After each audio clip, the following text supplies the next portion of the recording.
नमस्कार। India debate में आप सबका स्वागत है। मैं हूं आशुतोष पाठक। मित्रों, आज हम आपके लिए वो खबर लाए हैं जिसको छुपते छुपाते मिनिस्ट्री मीडिया बता नहीं रही है, लेकिन आज मैं बड़ा ब्रेकिंग लेकर के आया हूं। पिछले 2 दिन नहीं, पिछले लगभग 7 दिनों से खबर है कि सबसे बिजिएस्ट एयरपोर्ट भारत में, जहां से हर दिन लगभग 1500 फ्लाइट्स टेक ऑफ करते हैं और लैंड करते हैं, वो एयरपोर्ट है भारत की राजधानी दिल्ली का। और दिल्ली में जो 3 एयरपोर्ट है बिल्कुल साथ साथ लगा हुआ, टर्मिनल 1, टर्मिनल 2 और टर्मिनल 3। टर्मिनल 3 का जो उद्घाटन हुआ था वो 2010 में हुआ था, कॉमनवेल्थ गेम के बाद। और अभी अभी टर्मिनल 1 को पूरा मॉडिफाई किया गया है, रिबिल्ड किया गया है, और टर्मिनल 3 के जैसा ही टर्मिनल 1 भी हो गया है, बहुत ही खूबसूरत। और टर्मिनल 2 में काम चल रहा है, वो भी किसी भी वक्त आपको टर्मिनल 2 ऑपरेशनल होता हुआ दिखाई पड़ जाएगा, नए अंदाज में, नए कलेवर में। दिल्ली एनसीआर में 3 बड़े एयरपोर्ट, दिल्ली के साथ साथ दिल्ली में जो टर्मिनल 1, टर्मिनल 2, टर्मिनल 3 है, इसके अलावा जो एक ऑपरेशनल एयरपोर्ट है वो है हिंडन। पहले वो एयरफोर्स का एयरपोर्ट हुआ करता था, लेकिन बाद में उसने वहां पे कमर्शियल फ्लाइट्स को भी अनुमति मिल गई और हिंडन एयरपोर्ट से भी कमर्शियल फ्लाइट्स जाते हैं, पैसेंजर फ्लाइट्स जाना शुरू हो गया। तीसरा एयरपोर्ट जो दिल्ली एनसीआर में है, जो एशिया का सबसे बड़ा एयरपोर्ट बनने जा रहा है, वो है जेवर एयरपोर्ट। भारत का तो सबसे बड़ा एयरपोर्ट है ही जेवर एयरपोर्ट, जो कि बेसिकली बड़ा एक कार्गो एयरपोर्ट है। पैसेंजर एयरपोर्ट भी है वो, लेकिन कार्गो एयरपोर्ट भी है वो। तो वो जेवर एयरपोर्ट है कि जो नोएडा में है, नोएडा, ग्रेटर नोएडा में स्थित है, जो कि इसी महीने उसका ऑपरेशन शुरू होना है। आप मान के चलिए कि 2026 से पूरी तरह से ऑपरेशनल हो जाएगा जेवर एयरपोर्ट। तो 3 बड़े एयरपोर्ट, एक तो हिंडन एयरपोर्ट गाजियाबाद में, जेवर एयरपोर्ट नोएडा, ग्रेटर नोएडा में, और दिल्ली के 3 एयरपोर्ट। आप टर्मिनल 1, 2, 3 का मतलब हुआ 3 बड़े एयरपोर्ट हैं, छोटे एयरपोर्ट नहीं है। मतलब आप कहें कि पटना एयरपोर्ट से बड़ा एयरपोर्ट है टर्मिनल 1, टर्मिनल 2 भी बड़ा है। तो इस तरह से अगर आप देखेंगे तो 3 बड़े एयरपोर्ट एक साथ है, दूरी उसकी थोड़ी सी कम है। 3 एयरपोर्ट मतलब 5 एयरपोर्ट दिल्ली एनसीआर में। और सबसे ज्यादा पैनिक हुआ दिल्ली एयरपोर्ट जो पालम में है। द्वारका और पालम में स्थापित है। एक तरफ पश्चिमी इलाके में द्वारका पड़ता है और पूर्वी इलाके में पालम पड़ता है। पालम एक गांव हुआ करता था मशहूर, उस बीच में ये एयरपोर्ट है। अब आप कहेंगे कि मैं आज यकायक एयरपोर्ट की चर्चा कर रहा हूं। नहीं, आज मैं वो चर्चा करने जा रहा हूं जिससे आपको डरने की तो जरूरत नहीं है। मैं आपको डराने के लिए मैं कोई रिपोर्ट नहीं दे रहा हूं, लेकिन आपको सतर्क रहने की जरूरत है। और भारत सरकार पूरी तरह से सतर्क हो गई है, चाक चौबंद है। भारत सरकार को इसकी आशंका थी कि आने वाले दिनों में ये काम हो सकता है, ये अटैक हो सकते हैं। तो उसके लिए भारत सरकार पूरी तरह से अपने आंख और कान को खोलकर रखा हुआ था। और हो सकता है कि ये जो ट्रायल के आधार पर ये जो घटनाएं हुई हैं, वो शायद भारत सरकार की निगाह में हो, और भारत सरकार ने बड़ी आसानी से ये जो घटनाएं घटी हैं, वो घटनाएं क्या है वो मैं बता रहा हूं आपको। ये जो घटनाएं घटी हैं उसको डाइल्यूट करने की स्थिति में आया है, काम हो रहा है। बहुत ज्यादा नुकसान नहीं हुआ है, लेकिन पिछले 3-4 दिनों से 800 फ्लाइट के आवाजाही पर असर पड़ा है। और असर इतना नहीं पड़ा है, घंटों घंटों का असर पड़ा है। 100 से अधिक फ्लाइट्स कैंसिल हो गए हैं, डाइवर्ट कर दिए गए। ऐसा हुआ क्यों?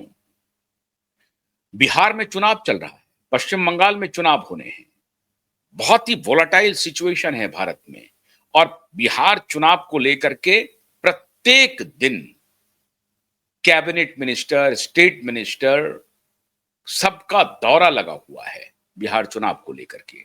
अलग अलग पॉलिटिकल पार्टी के लोग हैं इसमें, लेकिन सबसे बड़ा निशाना प्रधानमंत्री मोदी है।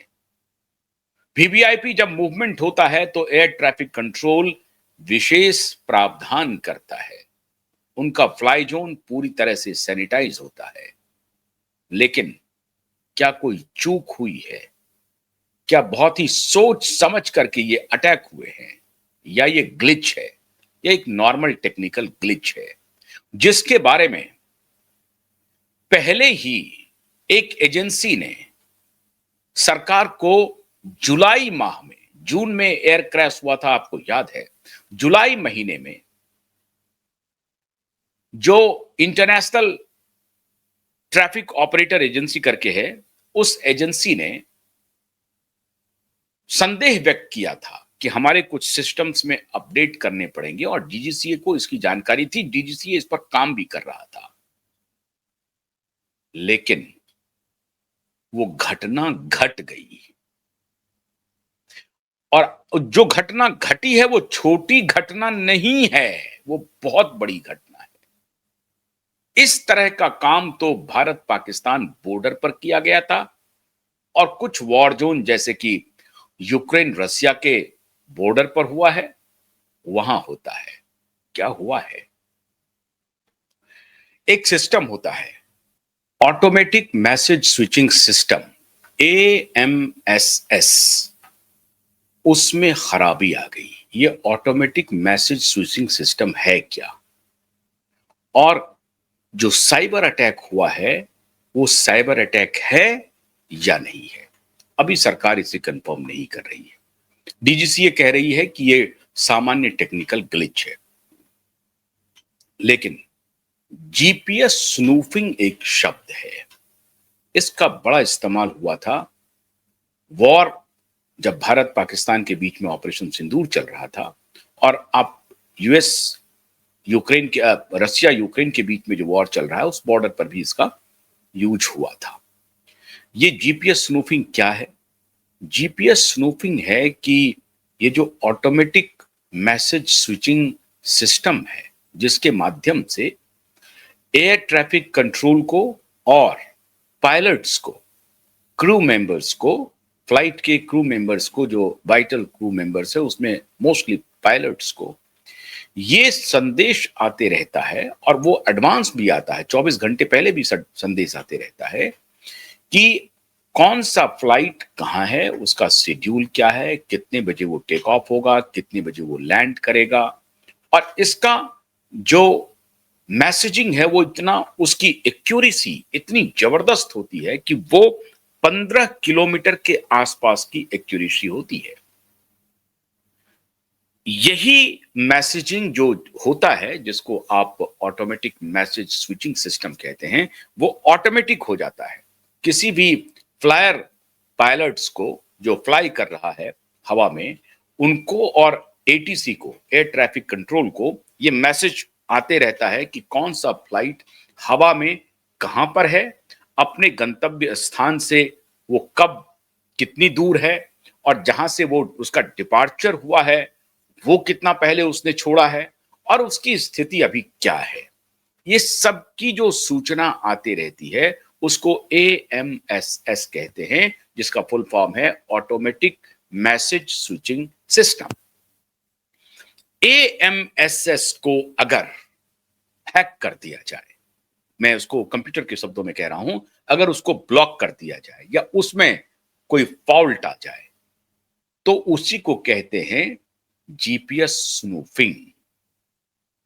मतलब अगर कोई सूचना पायलट को सही मिले ही नहीं, और जीपीएस स्नूफिंग का इस्तेमाल भारत ने किया था जब ऑपरेशन सिंदूर शुरू हो रहा था, तो जीपीएस स्नूफिंग का इस्तेमाल किया, मतलब पाकिस्तान के जो रडार थे, जो भारतीय एयरक्राफ्ट को ट्रैक कर सकते थे, उनको ब्लॉक कर दिया।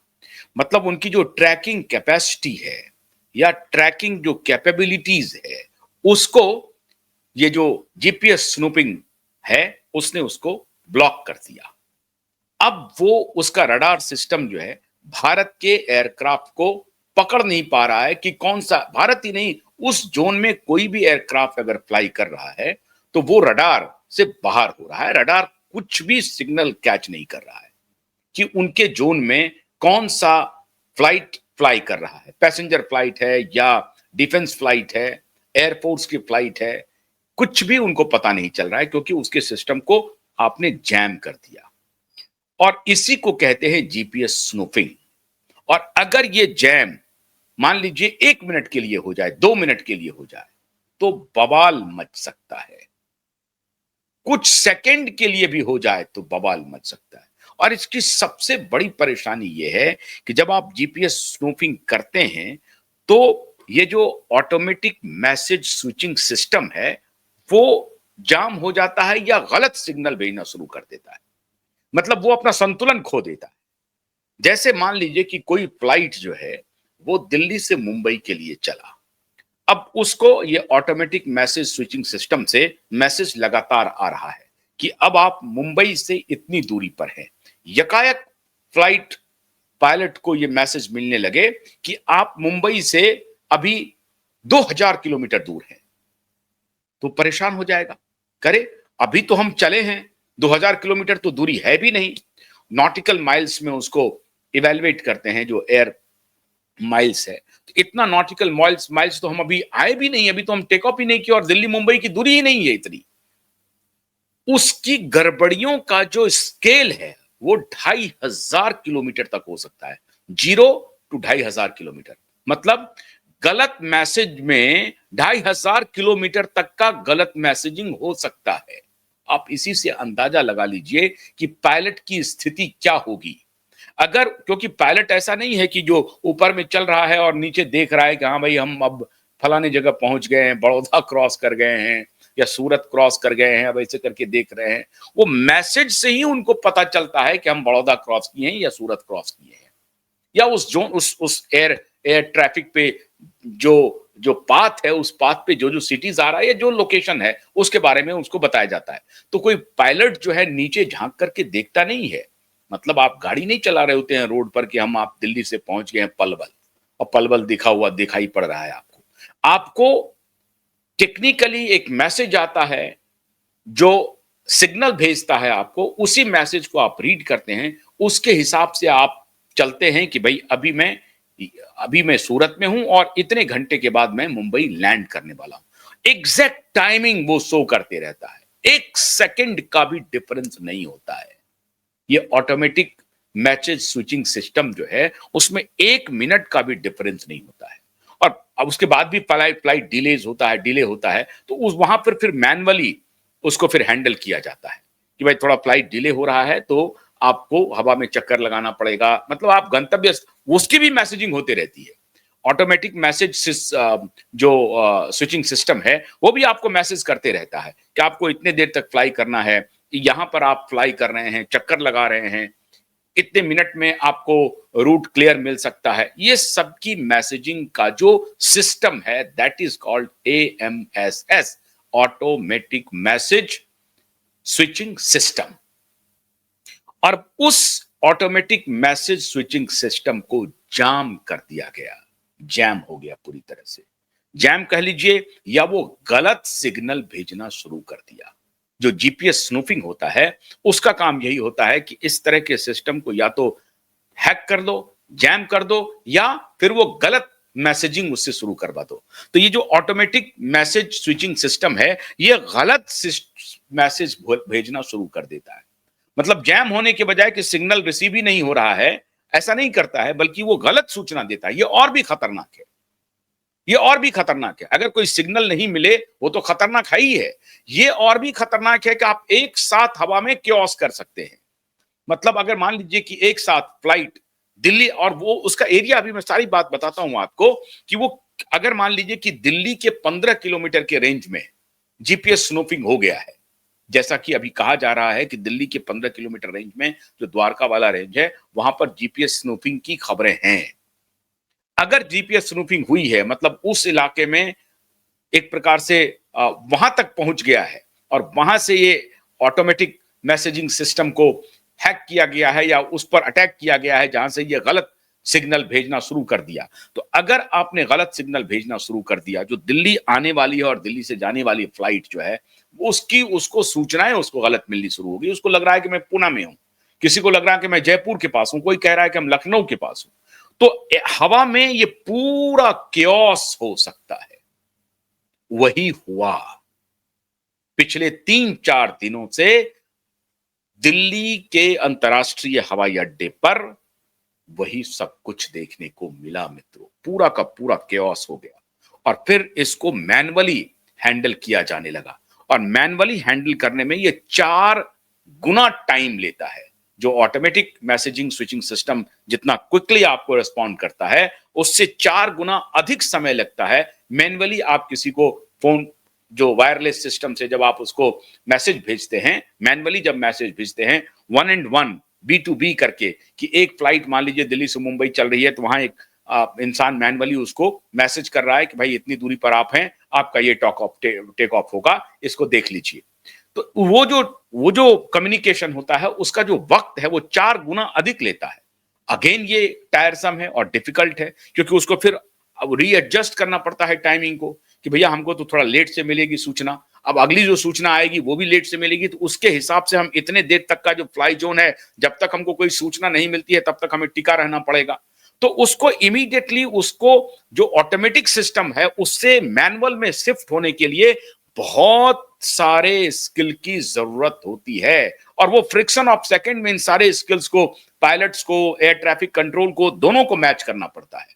उसमें अगर दिक्कत हुई तो बहुत मुश्किल हो सकता है। और सबसे बड़ी बात है कि जब पायलट यूज्ड टू हो जाता है एक सिस्टम को ऑपरेट करने के लिए, और वो सिस्टम ऑपरेट नहीं हो रहा है, तो फिर दूसरे सिस्टम में, दूसरे मोड ऑफ कम्युनिकेशन में आने में उनको काफी वक्त लग सकता है। और अगर इन द एयर मान लीजिए कि घंटे भर की फ्लाइट है या सवा घंटे 1.5 घंटे की फ्लाइट है, और घंटे 1.5 घंटे की फ्लाइट में ही ये काम हो गया है, तो उस वक्त खुद को दूसरे सिस्टम में ढालना कितना मुश्किल होता होगा। बहुत मुश्किल है, बहुत ही मुश्किल है। आप जैसे मान लीजिए कि आप 4 व्हीलर चला रहे हैं और 4 व्हीलर पे आपको चलाने की आदत है, एक व्हील खराब हो गया है। अब एक व्हील खराब हो गया है, पंचर हो गया है, तो पंचर होगा तो गाड़ी दूसरी तरफ भागने लगेगी। वैसी स्थिति में मान लीजिए पंचर तक पहुंचने के लिए आपको जिस जिस रेस में, जिस तरह से आप जा रहे थे, जिस व्यवस्था में आप चल रहे थे, उससे तुरंत बदलना पड़ेगा और आपको संभल के चलना पड़ेगा कि भैया आप हमको 3 चक्के पे गाड़ी को मैकेनिक सेंटर तक ले जाना पड़ेगा। तो आपको इमीडिएटली चेंज करना पड़ता है। ऐसी स्थिति में इन द एयर मान लीजिए कि किसी को यह पता चल रहा है कि ये जो जीपीएस स्नूपिंग हो गया है, या उसको नहीं भी मालूम है तो भी उसको दबाया जा रहा है कि जीपीएस स्नूपिंग नहीं है, मैन्युअली हम लोग जा रहे हैं, कुछ टेक्निकल ग्लिच आ गया है। अब टेक्निकल ग्लिच आने की वजह से हम आपको मैसेज नहीं कर पा रहे हैं, या ऑटोमेटिक मैसेजिंग स्विचिंग सिस्टम जो है वो काम नहीं कर रहा है, तो हम आपको मैसेज भेज रहे हैं। तो ये अपने आप में पैनिक वाला पोजीशन है जो हुआ पिछले 7 दिनों में। अब सवाल है कि ये हुआ क्यों? अब मैं खबर ब्रेक कर रहा हूं।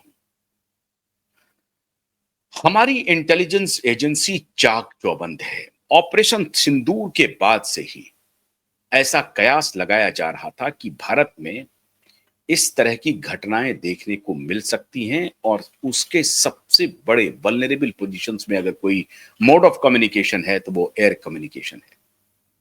क्योंकि अब आपको प्लेन हाईजैक करने के लिए जरूरी नहीं है कि 4 बदमाश जाएं और बंदूक लेकर के जाएं और हाईजैक कर लें, इसकी आवश्यकता ही नहीं।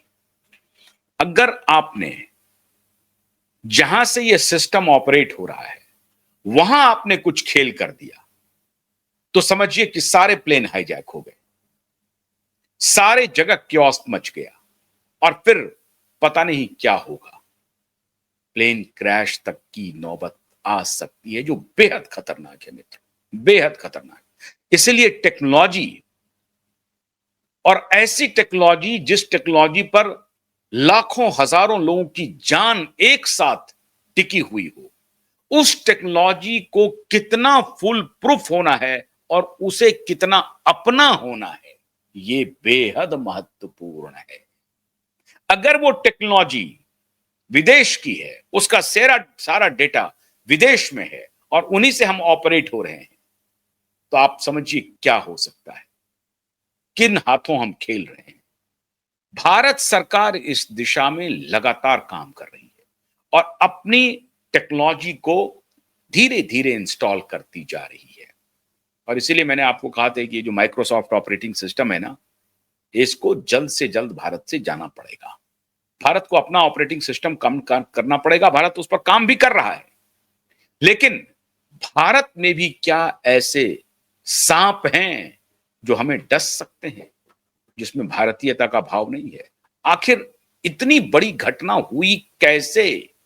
अब इसकी जांच हो रही है। 800 फ्लाइट अवरुद्ध हो गए, 4-4, 5-5, 6-6 घंटे का डिले है, 100 से अधिक फ्लाइट कैंसिल कर दिए गए। ये एक दिन का आंकड़ा है, सिर्फ फ्राइडे का। और ये मामला तो आप समझिए, मैं खुद फ्लाई कर रहा था, अभी पटना से दिल्ली आ रहा था, मेरी फ्लाइट खुद 1 घंटा 45 मिनट डिले हो गई। और खासतौर से इंडिगो की फ्लाइट डिले हो रही थी लगातार। मैंने खुद पटना एयरपोर्ट पर देखा कि पटना बैंगलोर जो फ्लाइट थी वो कैंसिल हो गई, पटना मुंबई फ्लाइट वो कैंसिल हो गई इंडिगो की। तो लगातार फ्लाइट कैंसिल हो रहे थे। अब मैं भाग्यशाली था कि मैं 1 दिन 2 दिन पहले आ गया, वरना आज अगर फ्राइडे को या थर्सडे को अगर टिकट हुआ होता तो शायद मैं भी फंस गया होता। तो ये स्थिति है सर एयर ट्रैफिक की, और इसको आप छोटी घटना ना माने। ये लगातार अपराधियों, साइबर क्रिमिनल और आईएसआई से लेकर के सीआईए तक दुनिया के बड़े बड़े डीप स्टेट और इंटेलिजेंस एजेंसी के निशाने पर भारत का एयर ट्रैफिक सिस्टम पूरी तरह से है। इस बात से इनकार नहीं किया जा सकता है। मित्रों, एक और खबर आ रही है, हालांकि मैं उसकी खबर की पुष्टि नहीं कर पा रहा हूं, लेकिन यह खबर है लगातार हमारे प्रधानमंत्री के जान के साथ खिलवाड़ किया जा रहा है और उनके जान को खतरा है। दुनिया मोदी की प्यासी हो गई है। वो या तो मोदी को सत्ता से हटाना चाहते हैं या मोदी की जान लेना चाहते हैं। और यह भी खबर आ रही है कि चूंकि प्रधानमंत्री अभी इस दौरान का फ्रीक्वेंट उनकी यात्रा हो रही है, अब यह बात सही है कि जो मोस्ट वीआईपी ऑपरेशंस होते हैं, एयर ऑपरेशंस होते हैं, वो उनका जो ट्रैफिक शेड्यूल होता है वो पूरी तरह से उसको सैनिटाइज रहता है। मतलब अगर दिल्ली से वो पटना जा रहे हैं या कहीं और उनकी फ्लाइट जा रही है, जो एयरफोर्स 1 है उनका जो भी है, वो जो उनकी जा रही है, जो सरकारी विमान है जिससे प्रधानमंत्री और राष्ट्रपति चलते हैं, बहुत ही फुल प्रूफ विमान है वो, 8,000-9,000 करोड़ का विमान है वो। उस विमान से वो चलते हैं, तो उस विमान को उस रूट में जाने के लिए काफी सैनिटाइज रहता है वो रूट। कई किलोमीटर मतलब 100-150 किलोमीटर तक तो निश्चित रूप से उस जोन में कोई दूसरा फ्लाइट ऑपरेट हो नहीं सकता है जब प्राइम मिनिस्टर का फ्लाइट जाते रहता है। इस सबको देखना पड़ता है। तो क्या प्राइम मिनिस्टर का फ्लाइट निशाने पर था? आप कल्पना कीजिए कि ये जो जीपीएस स्नूफिंग हुई है, ऐसी परिस्थिति में अगर हमारे प्राइम मिनिस्टर का फ्लाइट इन द एयर उस जीपीएस स्नूफिंग का शिकार हो जाए तो क्या हो सकता है? तो क्या ये उसके पहले की तैयारी है जो 800 से अधिक फ्लाइट पे इसका असर पड़ा है? एएमएसएस को पहले फेल करो, उससे गलत सिग्नल दिलवाओ और जीपीएस स्नूफिंग को ट्रायल कर लो। जीपीएस स्नूफिंग अगर कारगर हो गया, जीपीएस स्नूफिंग का मतलब ही यही है कि सिस्टम को जैम कर देना, उसको गलत सूचना के लिए प्रेरित करना। अगर आप सूचना गलत देना शुरू कर दिए तो क्या उस मचना ही मचना है। मैसेज ही आपने गलत देना शुरू कर दिया कि भाई आपका फ्लाइट जो है वो इतना घंटा दूर है या बहुत अभी अभी लैंड करना है आपको, तो आप तो परेशान हो जाएंगे। तो इस तरह की जो मैसेजिंग है, जिसका रेंज 0 से लेकर के 2500 किलोमीटर की, गलतियां हो सकती हैं। उस जो जीपीएस स्नूपिंग में इतनी उसकी कैपेबिलिटी है कि आप 0 से लेकर के 2500 किलोमीटर तक गलत संदेश भेज सकते हैं और पायलट कंफ्यूज हो सकता है। कहीं पर लोकेशन कहीं और दिखा रहा है, तो पूरी तरह से पायलट कंफ्यूज हो जाएगा। तो वो जो सिचुएशन है वो पैदा हो गई है, होनी नहीं है, वो हो चुकी है भारत में। ये मैं कह रहा हूं इसलिए ये छोटी घटना नहीं है। और अगर ऐसी स्थिति में भारत का कोई वीआईपी मूवमेंट हो रहा है इन द एयर, तो उसकी स्थिति क्या होगी, उसकी सुरक्षा कैसे की जाए? बहुत बड़ा खतरा टला है मित्रों, बहुत बड़ा खतरा। इसे आप हल्के में ना लीजिए। और निश्चित रूप से एजेंसियों, विदेशी फॉरेन एजेंसियों के निशाने पर हमारे मोदी जी हैं और भारत सरकार को चाक चौबंद रहना चाहिए। हमारी इंटेलिजेंस एजेंसी को, रिसर्च एंड एनालिसिस विंग को बिल्कुल एकदम से अपने पांव पर खड़ा हो जाना चाहिए और फौरन इसका थॉरो इन्वेस्टिगेशन करना चाहिए। और जहां कहीं से भी इस तरह की स्नूपिंग हुई है और एएमएसएस को जो डिरेल किया गया है, उसको जो ब्लॉक करने की कोशिश हुई है, उसकी जांच होनी चाहिए। और अगर ये मैन मेड है, अगर ये मैनुअल है, अगर ये साइबर अटैक है, तो भारत सरकार के इंटेलिजेंस एजेंसी को उसके तह तक जाना ही चाहिए, क्योंकि मोदी की जान खतरे में है। मैं बार बार कह रहा हूं, ये उनके प्यासे हो गए हैं। उनको मालूम है कि भारत को जैसे तैसे डीएस्टेबलाइज करो, क्योंकि मोदी उस राह में सबसे बड़े रोड़ा बनकर के खड़े हो गए हैं। इसलिए किसी भी तरीके से मोदी को हटाओ रास्ते से। ये कुछ भी किसी भी स्तर तक जा सकते हैं। इसे आप छोटी घटना बिल्कुल ना समझें। मैं भारत सरकार से अनुरोध कर रहा हूं और अपने इंटेलिजेंस एजेंसी को कि इसे किसी भी तरह से छोटी घटना ना समझें। एक तो हजारों लाखों यात्रियों की जान फंस गई थी सांसद में और फंसी हुई है अभी भी उनको ये कॉन्फिडेंस नहीं हो पा रहा है। एयर क्रैश के बाद, एयर इंडिया 171 के क्रैश के बाद, कि ये बहुत बड़ी घटना है और लगातार अब तो एयर यात्रा ट्रैवल से लोग बहुत सहमे हुए हैं, डरे हुए हैं कि कैसे उससे यात्रा की जाए। अगर इस तरह के हाईजैक हो रहे हैं, इस तरह के साइबर अटैक हो रहे हैं, या इस तरह के सिस्टम फेल्योर किए जा रहे हैं, इस तरह का कोई जैम किया जा रहा है सिस्टम को, तो ये बहुत ही बड़े कंसर्न का विषय है। और मैं जिस तरफ इशारा कर रहा हूं उस तरफ भारत सरकार को चाक चौबंद हो जाना चाहिए, हमारी इंटेलिजेंस एजेंसी को। ये मामूली घटना नहीं है। वीआईपी मूवमेंट भी हो रहा है, उसमें रक्षा मंत्री ट्रैवल कर रहे हैं, कैबिनेट मिनिस्टर्स बड़े बड़े ट्रैवल कर रहे हैं, और आम जन भी उतना ही महत्वपूर्ण है जितना हमारे प्रधानमंत्री महत्वपूर्ण है। आम जनों की जान भी प्रधानमंत्री से कम नहीं है, बिल्कुल नहीं है। तो आम जन की सुरक्षा और प्रधानमंत्री की सुरक्षा दोनों हमारे लिए महत्वपूर्ण है। इसलिए हमारी इंटेलिजेंस एजेंसियों को इस घटना को बहुत गहराई से लेना चाहिए और इसकी तहकीकात करनी चाहिए। मित्रों, मैं आशा करता हूं कि भारत की इंटेलिजेंस एजेंसी इस तह तक पहुंचेगी और भारत का अपना इंडिजिनस हर सिस्टम इंस्टॉल होगा।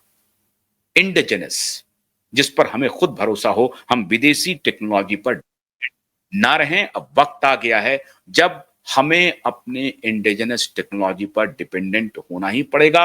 हमें रिसर्च और इनोवेशन में जाना ही पड़ेगा, वरना हम एक बहुत बड़े खतरे को आमंत्रित कर रहे हैं। हम उम्मीद करते हैं कि भारत सरकार इस दिशा में जरूर काम करेगी। बहुत बहुत शुक्रिया। नमस्कार।